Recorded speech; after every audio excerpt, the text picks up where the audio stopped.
नमस्कार विद्यार्थी मित्रांनो, आज आपण बघणार आहोत 14 मे 2026 चे चालू घडामोडीतले टॉप 10 महत्त्वाचे प्रश्न। आणि आजचा आपला पहिला प्रश्न आहे, चौथी इंडिया आफ्रिका फोरम समिट परिषद कोठे आयोजित करण्यात येणार आहे? योग्य उत्तर आहे पर्याय क्रमांक सी, नवी दिल्ली। इंडियामध्ये चौथी इंडिया आफ्रिका फोरम समिट परिषद 28 मे ते 31 मे 2026 दरम्यान नवी दिल्ली येथे आयोजित करण्यात येणार आहे। ही परिषद आफ्रिकन युनियन कमिशन यांच्या सहकार्याने आयोजित केली जाणार आहे। इंडिया आफ्रिका फोरम समिट हे भारत आणि आफ्रिकी राष्ट्रांमधील महत्त्वाचे राजनैतिक व्यासपीठ आहे। यापूर्वीची परिषद 2015 मध्ये आयोजित करण्यात आली होती। IAFS 4 ही परिषद दशकाहून अधिक कालावधीनंतर पुन्हा आयोजित केली जात आहे। IAFS 4 ची संकल्पना म्हणजे थीम आहे IA spirit, India Africa strategic partnership for innovation, resilience and inclusive transformation. 28 मे 2026 रोजी वरिष्ठ अधिकाऱ्यांची बैठक आयोजित करण्यात येणार आहे आणि 29 मे 2026 रोजी इंडिया आफ्रिका परराष्ट्र मंत्र्यांची बैठक आयोजित केली जाईल।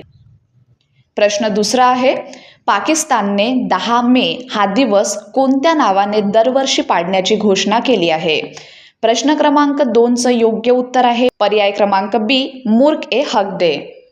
पाकिस्तानने 10 मे हा दिवस दरवर्षी मुर्क ए हक डे म्हणून पाडण्याची घोषणा केली आहे। हा दिवस 2025 मधील भारत पाकिस्तान संघर्ष आणि मुर्क ए हक तसेच ऑपरेशन बुनियान उन मरसूसच्या पहिल्या वर्धापन दिनाशी संबंधित आहे। मुर्क ए हक हा उर्दू शब्द असून त्याचा अर्थ सत्याची लढाई असा होतो। पाकिस्तानने एप्रिल 22 ते 10 मे 2025 दरम्यान झालेल्या भारत पाकिस्तान संघर्षासाठी हा शब्द प्रयोग वापरला आहे। या वार्षिक स्मरण दिनाची घोषणा इस्लामाबाद येथे आयोजित समारंभात करण्यात आली। तिसरा प्रश्न आहे, वन केस वन डेटा उपक्रम आणि AI आधारित सुसहाय चॅटबॉटचे उद्घाटन कोणी केले? योग्य उत्तर आहे पर्याय क्रमांक बी, सूर्यकांत। सूर्यकांत यांनी 11 मे 2026 रोजी सुप्रीम कोर्ट ऑफ इंडिया येथे वन केस वन डेटा उपक्रम आणि AI आधारित सुसहाय चॅटबॉटचे उद्घाटन केले। वन केस वन डेटा हा भारतीय न्यायव्यवस्थेतील विविध स्तरांवरील न्यायालयीन नोंदी एकत्रित करणारा डिजिटल डेटा एकत्रीकरण उपक्रम आहे। या प्रणालीद्वारे सर्वोच्च न्यायालय, उच्च न्यायालये, जिल्हा न्यायालये आणि तालुका न्यायालयांमधील न्यायालयीन माहिती एकाच डिजिटल प्लॅटफॉर्मवर जोडली जाणार आहे।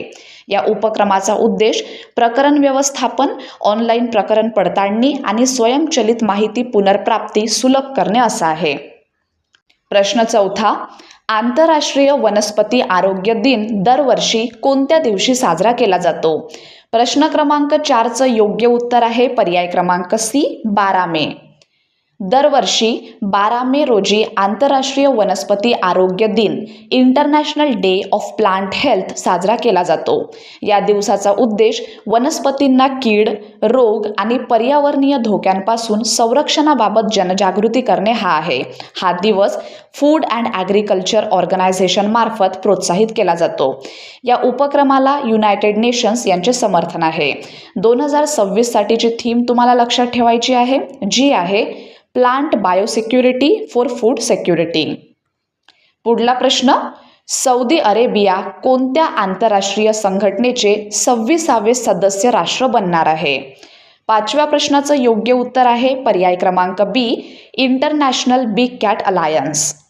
सौदी अरेबिया हे international big cat alliance IBCA चे 26वे सदस्य राष्ट्र बनणार आहे। यामुळे भारताच्या जागतिक वन्यजीव संवर्धन उपक्रमाच्या विस्ताराला आणखी चालना मिळणार आहे। Union ministry of environment, forest and climate चेंजनुसार सौदी अरेबियाने या आघाडीत सहभागी होण्याची औपचारिक इच्छा व्यक्त केली आहे। प्रश्न 6वा आहे, बुद्धिबळाच्या इतिहासात सर्वात कमी वयात ग्रँडमास्टर बनणाऱ्या खेळाडूंमध्ये फॉस्टिनो ओरो यांचा क्रमांक कितवा आहे? योग्य उत्तर आहे पर्याय क्रमांक बी, 2रा। फॉस्टिनो ओरो हे बुद्धिबळाच्या इतिहासातील दुसरे सर्वात कमी वयाचे ग्रँडमास्टर ठरले आहेत। त्यांनी वयाच्या 12 वर्षे 6 महिने आणि 26 दिवसात हा विक्रम प्रस्थापित केला.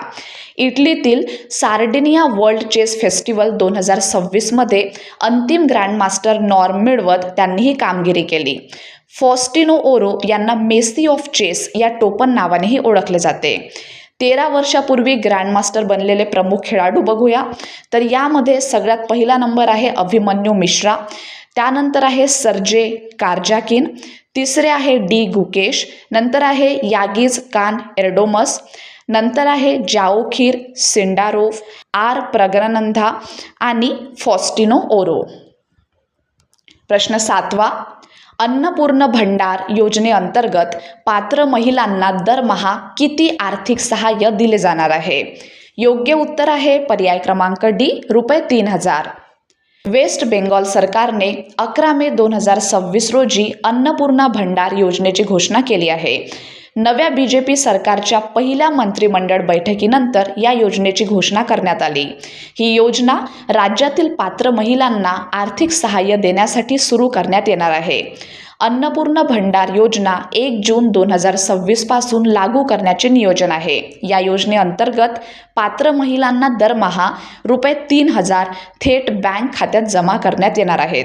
ही योजना पूर्वीच्या लक्ष्मीर भंडार योजनेचा पर्याय किंवा सुधारित आवृत्ती म्हणून पाहिली जात आहे. लक्ष्मीर भंडार योजनेअंतर्गत सर्वसाधारण प्रवर्गातील महिलांना दरमहा 1,500 तर अनुसूचित जाती व अनुसूचित जमातीतील महिलांना ₹1,700 आर्थिक सहाय्य दिले जात होते. 8वा प्रश्न आहे, securities and exchange board of India सेबीने अल्टरनेटिव्ह इन्व्हेस्टमेंट फंड्ससाठी कोणत्या ग्रीन चॅनल यंत्रणेचा प्रस्ताव मांडला आहे? योग्य उत्तर आहे पर्याय क्रमांक B, Garuda. Securities and exchange board of इंडियाने 11 मे 2026 रोजी अल्टरनेटिव्ह इन्व्हेस्टमेंट फंडसाठी गरुडा या ग्रीन चॅनल यंत्रणेचा प्रस्ताव मांडला. गरुडाचे पूर्ण रूप आहे म्हणजेच लॉंग फॉर्म आहे green channel AIF rollout upon document acknowledgement. ही यंत्रणा AIF योजनांच्या प्लेसमेंट मेमोरँडम दाखल करणे आणि त्याच्या मान्यतेशी संबंधित आहे. पुढला प्रश्न, भारतातील पहिले लो इमिशन झोन LEZ कोणत्या शहरात स्थापन करण्यात येणार आहे? योग्य उत्तर आहे पर्याय क्रमांक बी, पुणे. पुणे येथे भारतातील पहिले लो इमिशन झोन स्थापन करण्यात येणार आहे. हे लो इमिशन झोन शिवाजीनगर परिसरात विकसित करण्यात येणार असून हा भाग प्रदूषणग्रस्त व्यावसायिक क्षेत्र मानला जातो. हा उपक्रम पुणे म्युनिसिपल कॉर्पोरेशन आणि ITDP इंडिया यांच्या सहकार्याने राबविण्यात येत आहे. हा उपक्रम महाराष्ट्र इलेक्ट्रिक व्हेकल पॉलिसी 2021शी संबंधित आहे. लो इमिशन झोन म्हणजे काय? तर लो इमिशन झोन म्हणजे असे शहरी क्षेत्र जिथे जास्त प्रदूषण करणाऱ्या वाहनांच्या प्रवेशावर निर्बंध घालण्यात येतात. पुण्यातील प्रस्तावित LEZ शहराच्या सुमारे 7% ते 10% क्षेत्र व्यापण्याची अपेक्षा आहे. पहिल्या टप्प्यात भारत स्टेज 3 आणि त्यापेक्षा जुनी विशेषतः 2011 पूर्वी नोंदणीकृत वाहने लक्ष्य करण्यात येणार आहेत. शेवटचा प्रश्न आहे, Indian council of medical research ICMR आणि Indian council of agricultural research ICAR यांनी कोणता संयुक्त उपक्रम सुरू केला आहे? योग्य उत्तर आहे पर्याय क्रमांक B, Sehat. Indian council of medical research आणि Indian council of agricultural research यांनी 11 मे 2026 रोजी नवी दिल्ली येथे सेहत उपक्रम सुरू केला आहे. सेहतचे लॉंग फॉर्म लक्षात घ्या, science excellence for health through agricultural transformation. सेहत हा ICMR आणि ICAR यांचा संयुक्त कार्यक्रम असून कृषी, पोषण आणि सार्वजनिक आरोग्य यामधील समन्वयावर आधारित आहे. तर विद्यार्थी मित्रांनो, हे होते आपल्याचे टॉप 10 महत्त्वाचे प्रश्न. धन्यवाद.